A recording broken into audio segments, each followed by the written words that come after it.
Hi everybody, Aya Bonagoreo here. As you may know, it is a time of feminine uprising on the planet. Women are really taking a bold stand for what they believe in and what they want to be creating.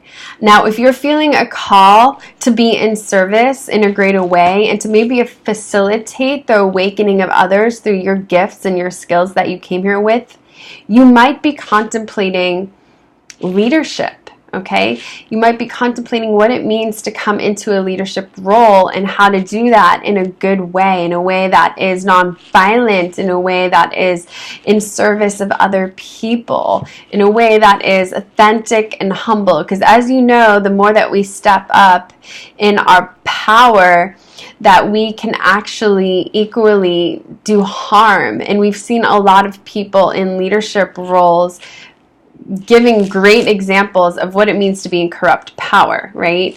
And there are also amazing women on the planet. For example, there's Marianne Williamson, and then there's like saints and healers like Amma, Mother Teresa. There are amazing women stepping up and doing powerful things and staying in integrity with themselves. So I came up with 3 components of evolutionary female leadership that I want to share with you today. If you think you're going to be taking this step forward to step into a facilitator role, then I want you just to consider these 3 components. The first one, being a revolutionary leader, means doing the real work on yourself. So that means after you do the inner work and self-evaluating, you want to make sure to make time and space to be disciplined and to ask for help. That means you want to know your blind spots, okay? You want to know and do that self-evaluation work, like, what is it that I need to develop? Yeah, a lot of us actually stay in this and never think they were good enough and that it's time to start serving, but we need to start here. And it's humbling to say, okay, great, I need some help. And so you need to actually be able and be open to receiving help so that you can help others with your gifts, okay? This turns into keeping a solid disciplinary practice. I think of this like the Hermit, right? You have to go in your solo hero's journey and vision quest, but you also need to ask for help. And this is where step 2 comes in. I call it have solid mentorship, okay? Now, this is where it's important to have the elders.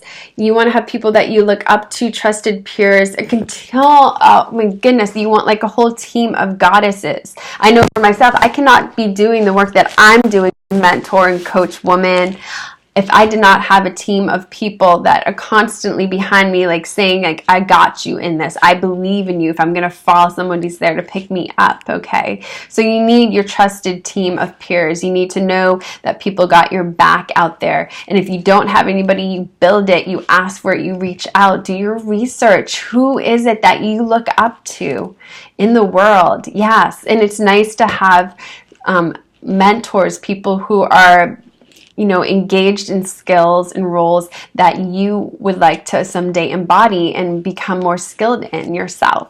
So do that work, okay? First, step 1, do the work. Do the work on yourself. Yeah, you know what work needs to be done. Ask for help while doing the work.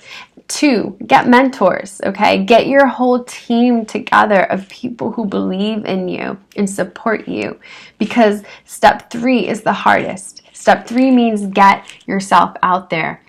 You have to just be a fool sometimes. Like, you have skills. You're ready to teach a workshop or give a talk on something. You're ready to test out your skills or this new kind of program that you came up with, this new grand idea that you just came up with, but you need some type of validation. Well, that's what you get from your team of mentors. They validate you to say, yeah, you have permission. You've done the work.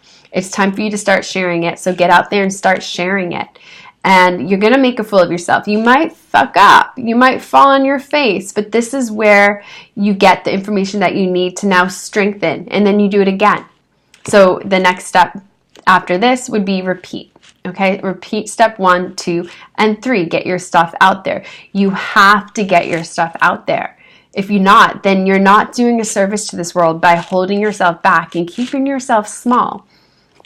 Now, of course, we all want to be in check. Like, it might be that you're holding yourself back because you feel not validated yet, or you don't have enough credential, okay? And there's a lot of gremlins in the head like, oh no, I might not be culturally appropriate, and I don't want to offend somebody, and somebody else might test me and think that I'm wrong, and you don't want to be wrong, you don't want to disrespect anybody, you want to make sure you have credentials. Well, you need to take a bold stand and respect yourself first. And yeah, do your homework around being culturally appropriate. There's always somebody that you're going to offend. Have a few people on your back who got your back that day that you're going out there to create an offering in the world. You're doing whatever, seminar, workshop, or talk, or just experimenting with a workshop topic that you have. Well, get your mentors to come, or get a friend that believes in you to come.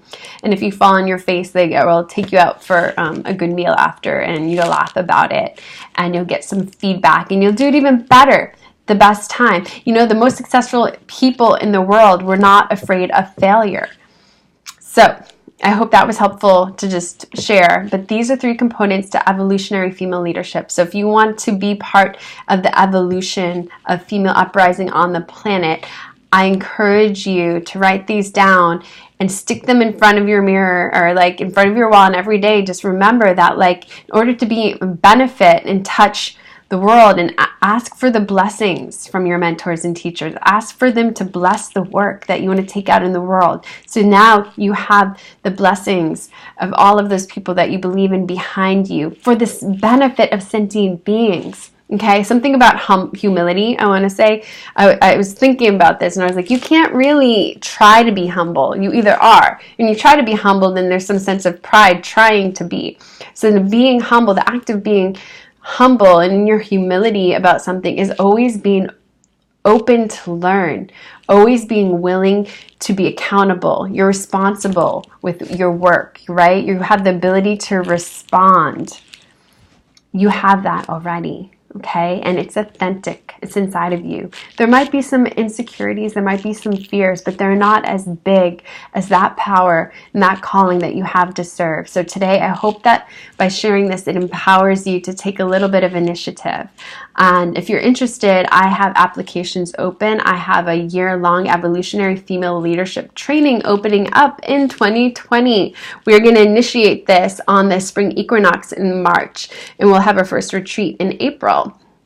What that means, if you would like to serve the world in a greater way by undergoing a year-long initiation, you'll become ordained as a reverend, a spiritual minister with Ninth Amendment rights if you want to open a church or marry people.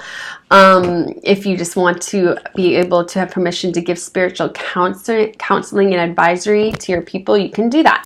This is about facilitation. This is about stepping into your skills and leadership roles. There's a lot that will be covered in that time based on my background and where I come from as a women's health advocate, as a ceremonial artist, as a dancer and yoga teacher. So I would invite you to get informed, see if it resonates with you, fill out application. We can have a great talk about it and see if it's a right fit. It will be quite an undergoing and commitment if you're willing and ready to take that initiation into yourself. I've said enough. I thank you for being here and being willing to expand yourself. Much love.